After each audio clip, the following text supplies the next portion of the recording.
হাওড়ায় নয়াঞ্জলি বুঝিয়ে সেখানে দোকান, আর এর জেরে জল জমে যাচ্ছে রাস্তায়, চাষের জমিতেও। এই নিয়ে ব্যবস্থা নেওয়ার আশ্বাস দিয়েছে জগৎবল্লভপুর পঞ্চায়েত সমিতি।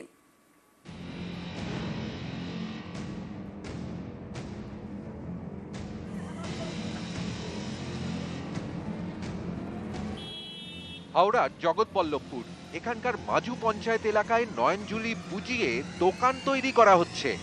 এক ব্যবসায়ীর বিরুদ্ধে অভিযোগ স্থানীয়দের।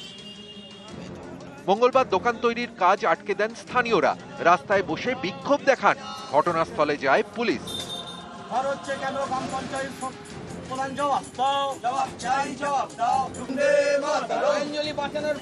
সাধারণ মানুষ লড়ছে।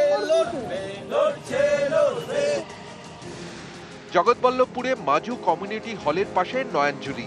স্থানীয়দের অভিযোগ, এই নয়নজুলি বুঝিয়ে দোকান তৈরি করা হচ্ছে। এর জেরে জল বেরোতে পারছে না, জমে যাচ্ছে রাস্তায়, চাষের জমিতে। জল ফল পাস হচ্ছে না, হ্যাঁ বেআইনি ভাবে হচ্ছে। ঘিরেটি এমন ভাবে ঘিরে করছে বুঝতেই পারা যাচ্ছিল না। আমরা চাইছি এটা বন্ধ হোক। আমাদের পরিষ্কার আছে যে কোনো নয়নজুলির ওপর কোনো কনস্ট্রাকশন কোনো কিছু করা যাবে না, এবং আমরা চেষ্টা করি এগুলোকে কেউ কিছু করলে সেগুলোকে যাতে আটকে দেওয়া যায়, ভেঙে দেওয়া যায়, এগুলো চেষ্টা করি। এবং ওটা আমি ওসিকে সঙ্গে কথা হয়েছিল এবং ওটা ভেঙেও দেওয়া হয়েছে।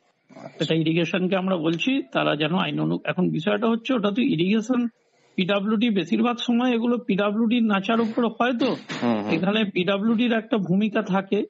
তবু আমরা দেখছি বিষয়টা কি করা যায়। হাওড়া থেকে সন্তু মালিক, নিউজ 18 বাংলা।